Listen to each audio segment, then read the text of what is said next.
We shift gears, and in the heart of Africa lies a vision for a new future, the kingdom of Kush, the journey of the restoration of an ancient civilization in the 2,060 square kilometers area between Egypt and Sudan, formerly known as Bir Tawil, is slowly taking shape tonight. Stanley Nyaringita talks to country entrepreneur Mansa Suleiman Al-Kushi, that is on the efforts that will be taken to rebuild this kingdom. Right, a very good evening to you, and thank you very much for staying with us right here at Daily Report. So along the Nile River, in what is now northern Sudan, lay the ancient civilization of Kush, though they were once conquered by a powerful neighbor. The kings and queens of Kush will go on to successfully challenge two of the most dominant empires in history, the Egyptians and the Romans. So what happened to this African kingdom? Tonight, Mansa Suleiman Al-Kushi, a visionary leader and counterpreneur, joins us to elaborate on the steps to rebuild the forgotten kingdom. How are you, sir? And kindly tell us, more about you, Dr. Mansa, and where you are right now. Thank you very much for having me. Yes, right now I'm in New York at the moment, and thank you for having me.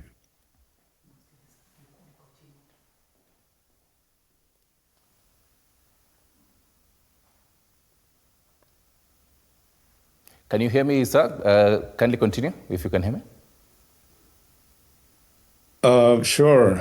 I think we're having technical issues there, so I wasn't sure if you can hear me. But yes, my name is Mansa Suleiman Al-Kushi. I'm the head of Royal Council of the Kingdom of Kush, and also the founder of New Kingdom of Kush, which is the restoration of a legendary Kingdom of Kush. All right, walk us through your journey into rebuilding the Kush kingdom. And the big question here, even as you also do that, is why a kingdom and not a republic? Absolutely, yes. So the journey started in 1993, to be specific. It was June 13, 1993, when we decided to come back to our ancestral land, the Kingdom of Kush. And there is a little piece of land called Bir Tawil land. And that little piece of land before we arrived there was called Terra Nullius by the international community, which is the no man's land. But upon arriving there, we planted the flag and proclaimed this territory as a place to restore again the legendary Kingdom of Kush. So the inspiration came from, of course, the history of the Kushites and their success and how they were able to do so. And another inspiration also is from the Black Wall Street here, where Black people didn't have opportunity then, but they were able to have themselves. And by having that unity among themselves, they were able to build different places in the U.S. that are very prosperous before those who are against progress of Black people end up destroying them one by one, from Tulsa, Oklahoma, to New York, to the South, Florida, and Atlanta, Georgia area. So it is just that inspiration that led us to say we can rebuild again this new Kingdom of Kush. So upon arriving there, we saw the land was nothing but a desert and some rocky mountains. But we planted the flag and proclaimed the place. And upon doing so, we realized that a country cannot be built just by starting with bricks and cement and creating homes.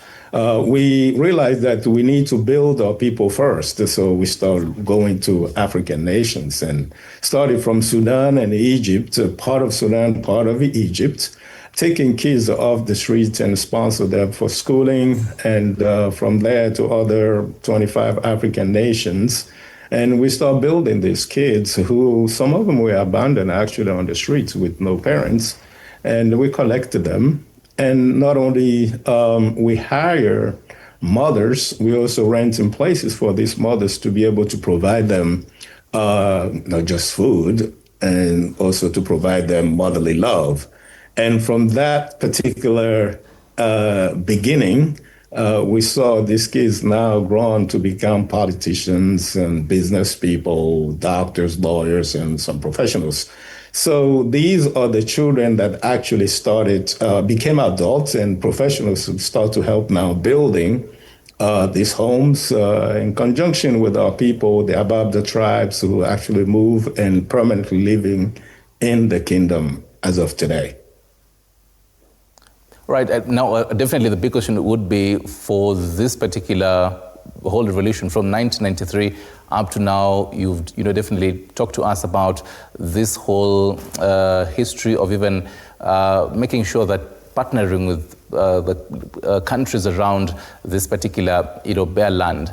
But then talk to us about how even these countries and the communities around this particular place that you'd want to actually set up this kingdom, their response towards this particular even idea and your vision, really. Yes, so we could not do anything in this place without the Sudanese and Egyptians. It is with the help of both countries that we are able to do what we're doing now. Majority of people are living there. Some of them are Sudanese, some of them also Egyptians. And we do have other African people and some African Americans. So it's a mixture of things. So the country and the government level so far, we have not seen any objection to it. But when it comes to the population, they are the facilitators of what we are doing so far. Because to bringing in water, to bringing in food, to bringing in anything in the beginning, from the material to build these homes, we have to work with the local people from both sides. All right. And the fact that you also say this whole diplomatic ties, Sudan being involved, now brings up the whole question of United Nations recognizing the Kush Kingdom as a sovereign nation. Talk to us about the kind of steps that will be taken and you're planning to actually take. I know you're in the process of this. Is it going to be a tedious kind of a process to ensure that UN recognizes it as a sovereign nation? And what kind of criteria is UN going to be looking at to say, yes, you can be a sovereign nation? Absolutely, yes. So first of all, to become a legal and country for the UN to actually look into your application, they wanted to see things, a few things, what they call the Montevideo criteria, which is in order to become a country, you need to have a territory with defined borders. And you also need a country with a constitution. You need a permanent resident, and you also need another sovereign nation to recognize you as a sovereign nation. These are the Montevideo Accord that was put in place for the UN to look into your application. So how are we going to do that? We will go through a formal application and approval process that governed by Article 4 of the United Nations Charter. So we will go through the same process like every country. And then from there, we see what happens. All right. So the kind of leadership structure, because, and even early on, asking about kingdom versus republic, the people who would be actually in this particular kingdom, walk us through the leadership structure. I understand there's a prime minister, but so who's the leader? Who makes these decisions? The people here, will they feel represented? I, as a Kenyan, can I actually say that I'd want to move from this particular country and be part of this kingdom, and my voice will be heard, and actually as a sovereign nation as you want it to be? Absolutely. So the structure, we're restoring what we know, and that is our ancestral system of governing, and that's the kingdom. The republic was never a part of our governing system. We were empires and kingdoms in Africa. So the republic that we have today in most of our African country, or even in the world, people who create this and call it democracy, they understand perfectly that it's not going to work, because how you giving somebody 4 years, especially people who coming from modest background, 4 years to come and govern the entire nation and leave and go back to his modern society after enjoying the Mr. President always these 4 years, and you tell him to leave empty-handed. That create a corruption in most nations. So the kingdom is what we know. That's our ancestral way of governing. And the structure, even though we give a prime minister that's in charge of the government, the structures, we are constitutional monarchy. So we have the monarch, we have the royal council, and we have the royal court. So then we have the prime minister who's in charge of the government. So that's how we structure how we're going to govern this particular kingdom, the kingdom of Kush. Right. And you definitely can talk about government without talking about economy. So even as we ramp up this, short conversation, you're planning to have the Kushalara coin. Tell us about that. How do you envision to transform this particular kingdom in an African continent with a new coin, where so many heads of state have really tried, and this conversation is still there, different heads of state having and trying to have a unified African coin.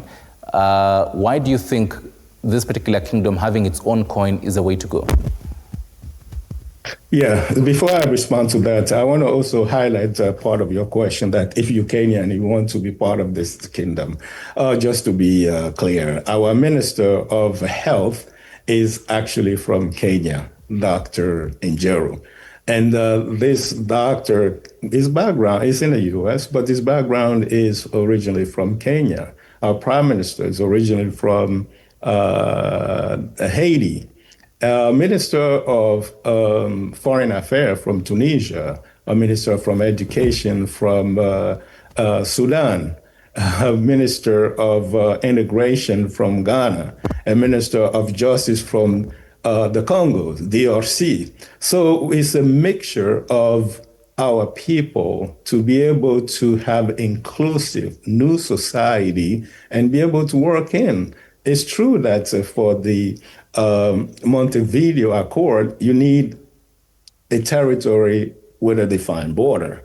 However, we believe in having African as a United States of Africa. And those people are with us. Now, for the currency, it's a currency that most African countries may have an issue with, but because they already have existing currencies that is very, very old. Now, Kingdom of Kush is a new nation that didn't have that issue that they have to break the old system to build a new one. So we just started where the technology started, and we move it forward. We don't need to go backward, because if our Kush Alara is one Kush Alara to $1, that helps a Kenyan person, any African nation, to be able to sit on the same table of negotiation without going into exchanges that give us, in some countries, $600, $200, thousands of dollars. So you're not capable to negotiate properly with the Western currencies. So we think having today, for example, if you have one Bitcoin today in Africa, and you have one Bitcoin in Europe, and you have one Bitcoin in the United States, you will sit on the same table with the same value of coin. But when they devaluate all African currencies, and we cannot compete in their market, so that led most Africans looking to go to the Western society to go and work there, and then have those currencies, Western currency, to be able to be richer in their country, which when they arrive, most of them are not welcome. We all seen how they treated our people in every borders. We all know how they're treating. Our passport is our skin or color. It's just the divide and conquer mentality they put it. You are Kenya, I'm Uganda, you this, and you that. We're all brothers and sisters. So our currency is to be able to hold the same value for all these people in 25 countries that actually we establish ourselves with the lands, and some of them we purchase, some of them we lease, that our people who work in these countries will be able to use the same currency with the same value to be able to take care of their needs and their family needs and so forth. So basically reducing the whole over-reliance of dollars. Sir, because of time, just to really wrap it up, before you actually give us your final thoughts, just to clear the air on this, because I know it is going to be a question that so many people, particularly here in Kenya, would really ask you. Do I need to, have a visa? Do I need to, actually register to be part of this kingdom? After that, you can give us your final thoughts and your vision to the world. Yeah, as a Kenyan person, you just go online, kingdomofkush.org, to apply for your citizenship, and you will receive it. A Kenyan person who decided they're not going to even apply for that to go to Kingdom of Kush, they don't need a visa. This is African territories, and we should make it as easy as possible for us to visit each other. So no, nobody will need a visa from Kenya to go to the Kingdom of Kush. How about the other countries? Other country in Africa, same thing. Anybody, any country in Africa who decided to come to the Kingdom of Kush, remember, it's a desert. We're going to need brothers and sisters. We're going to need laborers. We're going to need people who are going to help build. So we will welcome most people. Of course, we will check a background to see qualification they have in order to be able to come and work and live in the Kingdom of Kush. The Kingdom of Kush is by merits, and anybody who has that to contribute are always welcome. Right. Fantastic. Mr. Mansa, the world is watching you tonight, and they'd love to know your vision. What would you like to tell the whole world about? What should they expect about this futuristic kingdom, if I may? Yeah, what I want them to expect is that we're starting with the modern starts. We're going to start it with the temporary homes, but we think that Africa has enough capacity, intellectual capacity, and also economic capacity to build a better Dubai for this continent. It's been overdue. While we know we have all these resources, but Africans are not profiting. It's time for Africans from the continent and Africa from the diaspora to come together and hold hands to be able to build together a better Dubai for our continent, to be able to bridge the international trade, make it as a business hub for us and our generation to come. We believe that coming together, all these countries, including Singapore, Hong Kong, and now Dubai, they have less than the continent has. And we calling upon our brothers and sisters who have skill to join us at kingdomofkush.org, apply for the skill they have, and be able to get a job with us, be more creative, and build together as United States of Africa. That's what we're looking to actually create. It's a global movement to establish a unity among ourselves and stop the divide and fighting each other for no reason. And we think that's what we want to proclaim, the United States of Africa. Our passport did mention United States of Africa, and any African person allowed to go and apply, we review it, and then we give those who may want to be citizens without any bad record. All right. Thank you very much, sir. Dr. Mansa Suleiman Al-Kushi, among other things, a futuristic gentleman, really trying to make sure that there is a unified Africa on virtual call all the way from the United States of America. Thank you very much, sir. Back to you, Lela. Thank you. Thank you for having me. All right. Thank you very much. Linda, Lela, back to you.